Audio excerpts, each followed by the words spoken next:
Pascal Affi-N'Guessan, président du Front populaire ivoirien, Côte d'Ivoire. Député à l'Assemblée nationale. D'accord. Alors, dites-nous, vous avez entrepris une tournée, vous êtes en train de promouvoir l'idée d'un gouvernement d'union et de transition qui est recusé naturellement par le parti au pouvoir. Pourquoi vous réclamez ce gouvernement d'union et de transition? Ce gouvernement d'union nationale et de transition pour prolonger le dialogue politique et faire en sorte que la Côte d'Ivoire retrouve une paix définitive.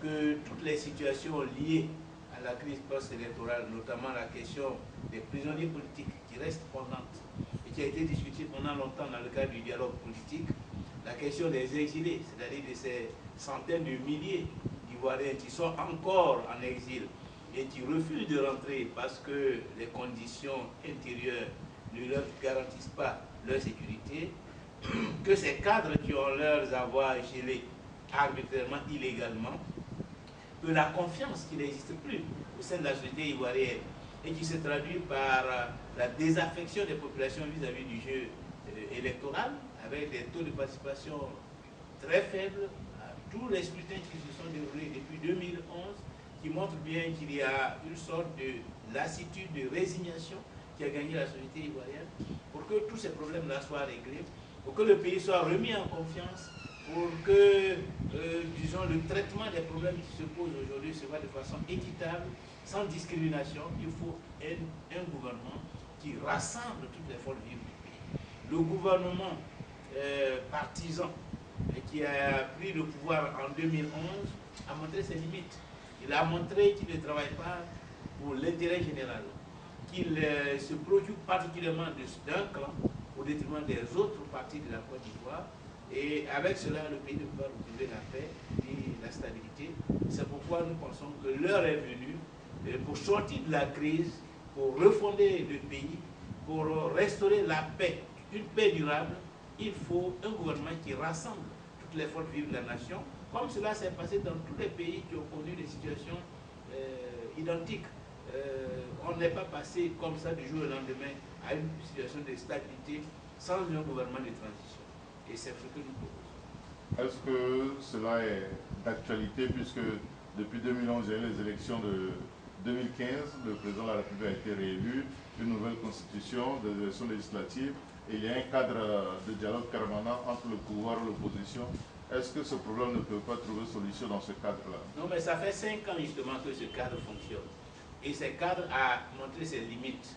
Et quand nous faisons le bilan, même s'il n'est pas totalement négatif, il faut dire que ce cadre n'a pas permis véritablement de régler les problèmes structurels, les problèmes de fond. Aujourd'hui encore, il y a des prisonniers politiques. Comme je l'ai indiqué, les problèmes sont encore entiers. Ça veut dire que ce cadre-là n'est pas suffisant, n'est pas adapté. Il a peut-être permis une certaine décrispation de l'environnement, mais il ne permet pas véritablement à la Côte d'Ivoire de tourner la page des événements qu'il a connus et de refonder la paix, une paix durable, et de restaurer la confiance des Ivoiriens. Parce que ce gouvernement est perçu par une grande partie de l'opinion comme un gouvernement partisan, comme le gouvernement des vainqueurs. Il faut un gouvernement de la paix, il faut un gouvernement de la réconciliation, et ce gouvernement ne peut être qu'un gouvernement intégrant toutes les forces vives, les partis politiques, la société civile, enfin, tous ceux qui, par leur présence dans le gouvernement, peuvent rassurer l'opinion ivoirienne, peuvent donner un nouvel espoir aux Ivoiriens, peuvent permettre à ce pays d'aborder ces questions fondamentales de réconciliation, sans laquelle, cette question de réconciliation, le pays ne peut pas retrouver une paix durable. Maintenant, vous évoquez les élections qui ont eu lieu. Ce n'est pas par rapport à ces élections qu'il faut évaluer et apprécier le gouvernement. C'est par rapport à son utilité, à sa pertinence, et par rapport aux problèmes qui se posent. Si les élections permettaient de régler le problème, aujourd'hui, il n'y aurait aucun problème en Côte d'Ivoire. Or, au-delà des élections, on voit bien que le pays est divisé, est toujours divisé. On voit bien que même pour les élections, les taux de participation qui tournent entre 10 et 20, 30% montrent que la population a abandonné le jeu politique, ne fait pas confiance à la classe politique, s'est résignée.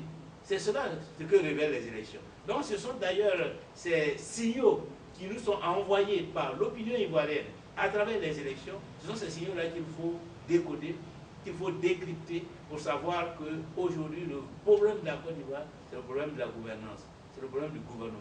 Et que si nous voulons véritablement tourner la page, reconstruire l'unité nationale, restaurer la confiance des Ivoiriens, il faut un gouvernement qui incarne l'ensemble, qui représente l'ensemble des sensibilités et qui incarne les aspirations profondes de nos compatriotes. Je voudrais vous faire remarquer que, par exemple, dans une grande commune comme Abidjan, le taux de participation officiel des dernières élections législatives, c'est 10%.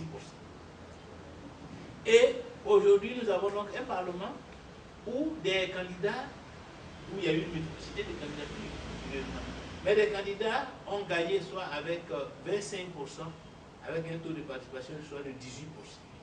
C'est-à-dire que ce sont des députés qui représentent à peine 4% de l'électorat de leur circonscription. Et il y en a des dizaines. Ça signifie qu'il y a aussi un problème à ce niveau. Et donc, c'est par rapport à ça qu'il faut penser à un autre schéma, à une autre logique. Et pour nous, le schéma du gouvernement d'Union nationale de transition nous paraît aujourd'hui approprié. Vous parlez du manque de représentativité des élus, de certains élus des dernières élections. Vous avez été élu député dans la sous-préfecture de Bongouanou, vous êtes au Parlement, mais votre parti n'a pas suffisamment de députés pour constituer tout seul un groupe parlementaire. Comment est-ce que vous allez agir au sein de l'Assemblée? Mais nous agirons avec ce que nous avons. La désaffection de nos compatriotes ne nous a pas permis d'avoir beaucoup de sièges, malheureusement. Mais avec les 3 ou 4 députés que nous avons, nous allons poser des problèmes. C'est vrai que l'Assemblée, c'est d'abord une question de nombre, mais c'est aussi et peut-être avant tout une question de pertinence des propositions qui vont être, de force des propositions qui sont faites. Et donc nous allons être là-bas. Comme je l'ai indiqué, nous sommes une petite équipe, mais nous aurons une action puissante. Et ces actions-là vont porter aussi sur ces questions d'actualité, que sont la question de la démocratie, la question de la justice, la question de la réconciliation nationale, la question de la bonne gouvernance du pays. Sur ces questions-là, la question d'un processus électoral transparent et fiable, donc la réforme de la commission électorale indépendante, ce sont ces questions qui vont nous préoccuper. Et toutes les questions sociales, par exemple, aujourd'hui, il y a des textes qui sont récusés par la société civile, par les travailleurs. Nous travaillerons donc en étroite collaboration avec ces structures-là pour être leur voix à l'Assemblée nationale. Alors justement, est-ce qu'on peut avoir une idée de ce que sera la priorité du FPI au sein du Parlement? Est-ce qu'il y a un projet de loi sur lequel vous allez vous focaliser en priorité? Oui, ce serait véritablement la loi sur l'amnistie et la réconciliation nationale. Comment mettre en œuvre une procédure qui permette véritablement de régler totalement les problèmes qui touchent à la justice, qui touchent aux prisonniers politiques, qui touchent à la réconciliation nationale. Donc, nous espérons que le projet que nous allons, la proposition que nous allons faire retiendra l'attention des autres parlementaires et leur soutien pour que ce soit une loi qui permette véritablement aussi d'apaiser la situation, de tourner la page de toutes les violences que nous avons connues, mais surtout aussi de nous engager dans un processus de reconstruction institutionnelle de notre pays.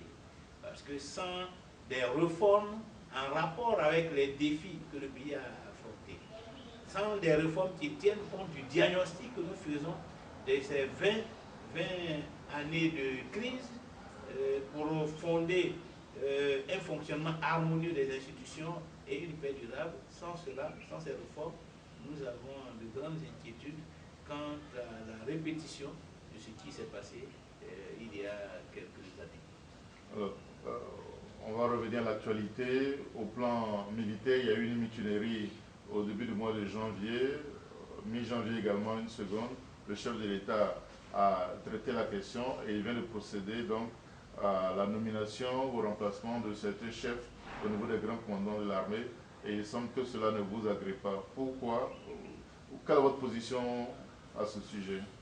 Mais d'abord parce que ce ne sont pas des solutions des pis-aller, des solutions de facilité, des solutions, je dirais même de lâcheté, parce que l'on sait clairement que les revendications de ces ex-forces armées, des forces nouvelles, ne sont pas fondées et ne mérite pas d'être satisfait dans la mesure où ce sont des hommes qui ont été recrutés par un candidat à l'élection présidentielle de 2010 et qui les a utilisés comme des mercenaires pour accéder au pouvoir.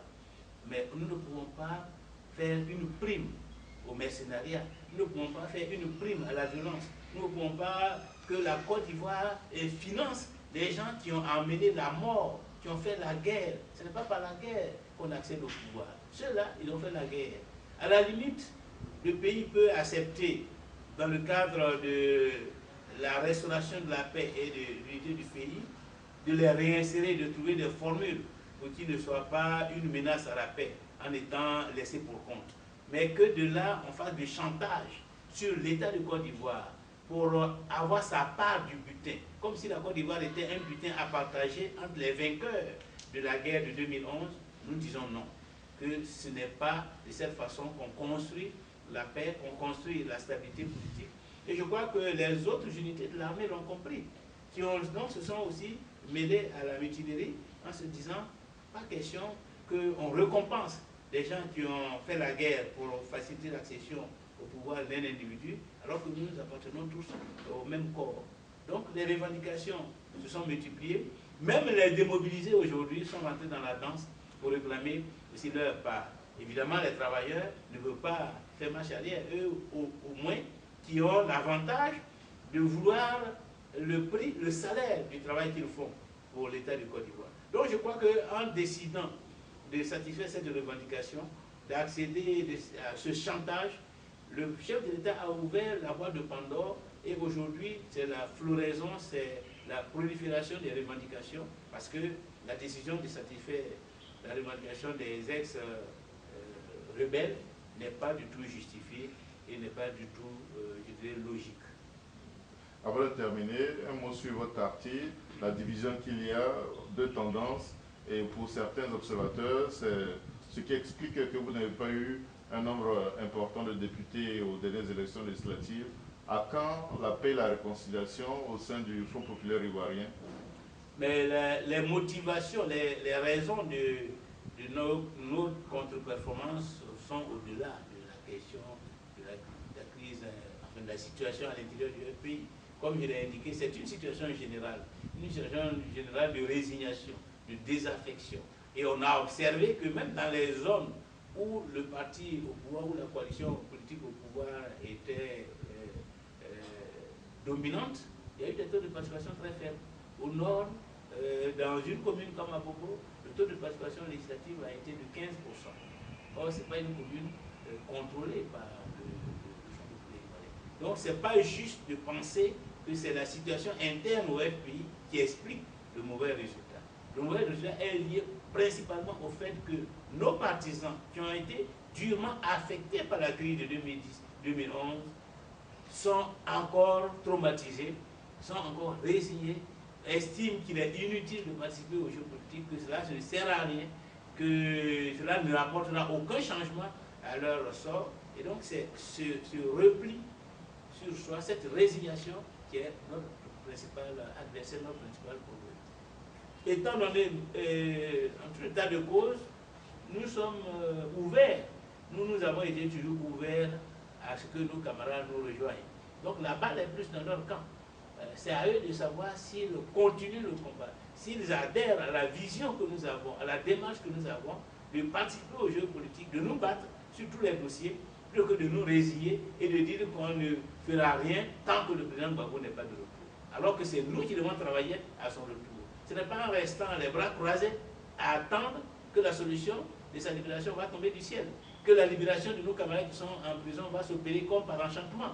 C'est en agissant, en allant vers les représentations diplomatiques, vers la société civile, en faisant des propositions, en participant aux jeux politiques pour avoir des députés qui vont parler au nom du parti, dans tous les forums, dans toutes les arènes, dans toutes les institutions. C'est en se battant sur le terrain qu'on peut trouver des solutions aux problèmes. Ce n'est pas en se résignant et en disant Gbagbo ou rien que nous allons régler les problèmes de Gbagbo et les problèmes de nos militants, ainsi que ceux de nos compatriotes. Donc nous sommes ouverts, mais en attendant, nous continuons de nous battre. Alors, également au niveau de l'opposition, certains partis ont appelé donc à une grande coalition, une unité des partis de l'opposition pour affronter le pouvoir. Est-ce que vous pensez que cela est possible et à quelles conditions? On sait que vous êtes à la tête de l'AFD, mais il y a également d'autres coalitions de l'opposition. Comment trouver une plateforme commune pour pouvoir agir ensemble? Mais nous avons été toujours ouverts à toutes les formes. Quand il s'est agi de la bataille pour le référendum, nous n'avons pas hésité à nous associer à 22 autres partis pour signer une plateforme, pour signer une déclaration commune. Et nous étions prêts à continuer à nous battre ensemble. Je crois que ce sont les questions de positionnement des uns et des autres à l'intérieur de cette plateforme qui n'ont pas permis que ce travail unitaire se poursuive. Malgré cela, nous avons continué à nous battre. C'est donc dire que nous sommes ouverts. Si des propositions sérieuses sont faites par les uns et les autres, et que nous pensons que ces structures-là peuvent permettre à la lutte d'avancer, nous sommes prêts à prendre notre part dans cette lutte.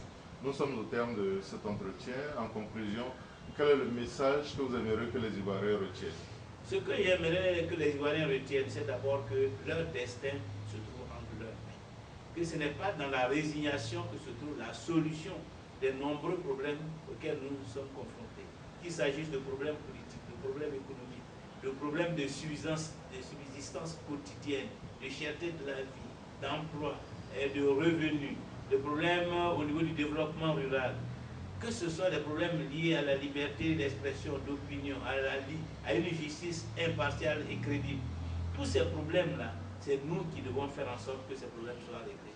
Ce n'est pas quelqu'un qui viendra de l'extérieur pour nous imposer. La communauté internationale elle-même peut accompagner, mais si nous ne nous mobilisons pas, son action sera inutile, non performante. C'est pourquoi aujourd'hui nous devons nous lever. Nous ne devons pas abandonner notre pays entre les mains d'une clique, d'une élite, tout simplement parce que soit par les armes ou par quelques artifices que ce soit, cette coalition se trouve à la tête de l'État. Le gouvernement de la République est le gouvernement du bien commun.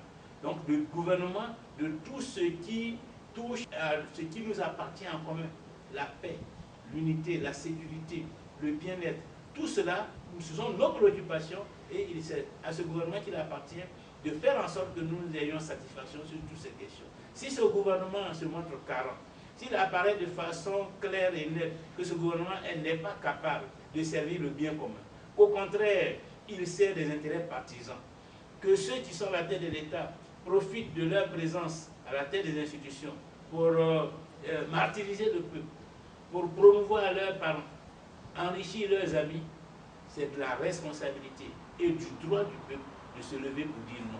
Et c'est ce que nous demandons, que nous tous nous mobilisions pour que dans les jours à venir, nous nous engagions dans toutes les actions, dans toutes les initiatives qui peuvent amener le chef de l'État à mettre en place un gouvernement d'union nationale de transition, parce qu'aujourd'hui, le gouvernement d'un clan a montré ses limites. Le gouvernement des vainqueurs a été utilisé pour servir les intérêts des vainqueurs. Il faut un gouvernement du bien commun qui rassemble toutes les forces vives de la nation, les partis politiques, la société civile, tous ceux qui, par leur présence dans ce gouvernement, vont inspirer confiance aux Ivoiriens, vont rassurer les Ivoiriens et qui vont travailler dans le sens de résoudre tous les problèmes qui nous empêchent d'avancer et que la stabilité, la sécurité soient restaurées sur l'ensemble du territoire, que les Ivoiriens soient mis en confiance et que la liberté d'expression et d'opinion soit garantie, que la démocratie soit une réalité, afin que les prochaines échéances électorales se passent dans la mobilisation générale et dans la légitimation des institutions.